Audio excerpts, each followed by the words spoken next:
आज हम एक ऐसी दौड़ के बारे में बात करने वाले हैं जो हमारी डिजिटल दुनिया को शायद हमेशा के लिए बदल कर रख सकती है। ये है क्वांटम सुप्रेमेसी की दौड़। और यकीन मानिए, दांव पर बहुत कुछ लगा है। पूरी दुनिया एक जादुई नंबर के पीछे भाग रही है, 1000 क्यूबिट्स। क्यूबिट जो है वो क्वांटम कंप्यूटर के बिल्डिंग ब्लॉक्स हैं। देखिए, जैसे हमारे सामान्य कंप्यूटर में बिट्स होते हैं, या तो 0 या 1, क्यूबिट्स एक ही समय में दोनों हो सकते हैं। और यही वो चीज़ है जो उन्हें इतना इतना ज़्यादा शक्तिशाली बनाती है। तो ये सिर्फ कोई तेज कंप्यूटर बनाने की रेस नहीं है। नहीं, ये तो एक ऐसी मशीन बनाने की होड़ है जो हमारी जिंदगी के हर पहलू को बदल सकती है। सोचिए, दवाइयां बनाने से लेकर फाइनेंशियल मॉडलिंग तक सब कुछ। और हाँ, दुनिया की बड़ी बड़ी शक्तियां इस दौड़ में अरबों डॉलर लगा रही हैं। अमेरिका, चीन, भारत सबने अपने अपने बड़े लक्ष्य तय कर लिए हैं। देखिए, आईबीएम तो 1000 क्यूबिट का आंकड़ा पार भी कर चुका है। उधर चीन का लक्ष्य है 2025 तक इसे पार करना, और भारत भी 2031 तक इस मुकाम को हासिल करने के लिए पूरी तेजी से आगे बढ़ रहा है। पर सवाल ये है कि आखिर ये दौड़ इतनी जरूरी क्यों है? इसका जवाब सिर्फ इसमें नहीं है कि ये मशीनें क्या कुछ बना सकती हैं, बल्कि इसमें भी है कि ये क्या कुछ तोड़ सकती हैं।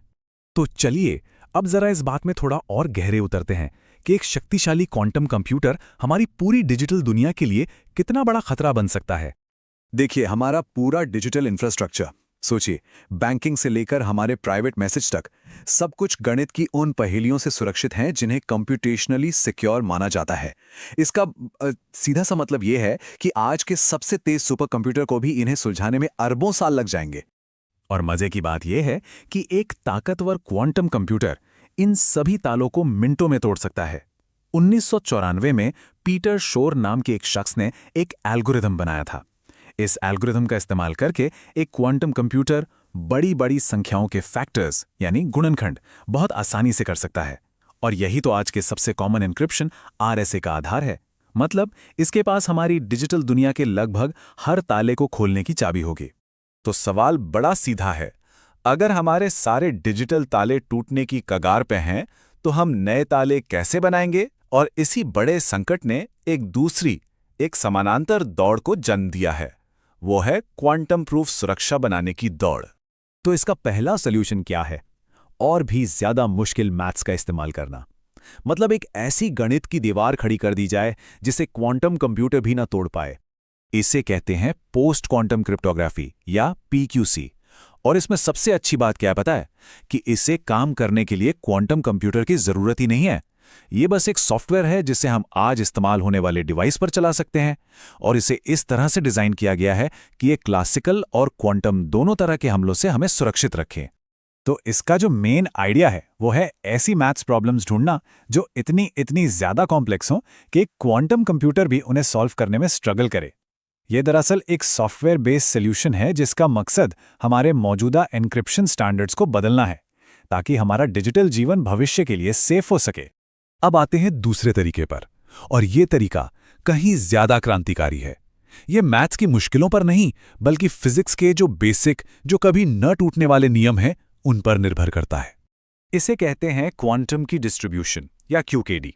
इसमें होता क्या है कि दो लोगों के बीच एक सीक्रेट की यानी चाबी बनाने के लिए फोटॉन जैसे क्वांटम पार्टिकल्स का इस्तेमाल किया जाता है। यह हमें इंफॉर्मेशन थ्योरेटिकल सिक्योरिटी का वादा करता है। अब इसका मतलब क्या हुआ? इसका मतलब है कि इसकी सिक्योरिटी किसी गणितीय अनुमान पर नहीं, बल्कि सीधे सीधे फिजिक्स के नियमों पर आधारित है। अब ये थोड़ा कॉम्प्लेक्स लग सकता है, लेकिन इसके पीछे का जो सिद्धांत है वो बड़ा शानदार है। सोचिए, एक है एलिस और दूसरा है बॉब। एलिस बॉब को लाइट के पार्टिकल्स यानी फोटॉन्स के रूप में एक मैसेज भेज रही है। अब क्वांटम फिजिक्स का एक नियम यह कहता है कि अगर कोई तीसरा आदमी, कोई जासूस, इन पार्टिकल्स को देखने की कोशिश भी करेगा ना, तो वो उन्हें बदल देगा। मतलब वो अपनी मौजूदगी का एक निशान छोड़ जाएगा जिसका पता एलिस और बॉब को चल जाएगा। अगर उन्हें कोई भी गड़बड़ी नजर आती है तो वो उस चाबी को बस फेंक देते हैं और फिर से शुरू करते हैं। इस तरह उन्हें हमेशा पता होता है कि उनकी चाबी पूरी तरह से सुरक्षित है। ये बिल्कुल वैसे ही है जैसे आप एक ऐसी चाबी भेज रहे हो जो एक ऐसे मैसेज में बंद हो जो खुद ब खुद नष्ट हो जाए अगर सही इंसान के अलावा कोई और उसे पढ़ने की कोशिश करे। ये एक तरह से फिजिकली अनहैकेबल है। तो कुल मिलाकर हमारे पास दो बिल्कुल अलग अलग रास्ते हैं। एक है बेहतर और ज्यादा मुश्किल मैथ्स का रास्ता, जो एक तरह का सॉफ्टवेयर अपग्रेड है। और दूसरा रास्ता है बिल्कुल नई फिजिक्स का, जिसके लिए एक नए हार्डवेयर इंफ्रास्ट्रक्चर की जरूरत पड़ेगी। तो जाहिर है ये सिर्फ एक टेक्नोलॉजिकल रेस नहीं है, ये एक नया जियोपॉलिटिकल गेम भी बन चुका है, जहां हर देश अपनी बढ़त बनाने की कोशिश में लगा हुआ है। इस ग्लोबल चेस बोर्ड पर हर खिलाड़ी अपनी अपनी चाल चल रहा है।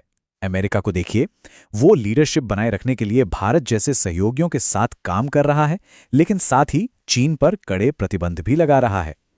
उधर चीन इन अमेरिकी प्रतिबंधों के जवाब में पूरी तरह से आत्मनिर्भर होने पर जोर दे रहा है। और फिर है भारत, जो पहले थोड़ा पीछे जरूर था, लेकिन अब एक बड़े नेशनल मिशन और अमेरिका के साथ सहयोग के जरिए बहुत तेजी से आगे बढ़ रहा है। तो इन सब का हमारी प्राइवेसी और सिक्योरिटी के भविष्य के लिए क्या मतलब है? आखिर इसका नतीजा क्या होगा? असल में हम एक ऐतिहासिक 2 मोर्चों वाली तकनीकी क्रांति के गवाह बन रहे हैं। एक तरफ वो परम कोड ब्रेकिंग मशीन बनाने की दौड़ है, और दूसरी तरफ बहुत देर हो जाए उससे पहले अटूट कोड बनाने की एक बेचैन करने वाली कोशिश। तो जैसे ही हम इस क्वांटम युग में कदम रख रहे हैं, सबसे बड़ा सवाल यही उठता है, हमारी डिजिटल दुनिया की मास्टर चाबियां आखिर किसके हाथ में होंगी?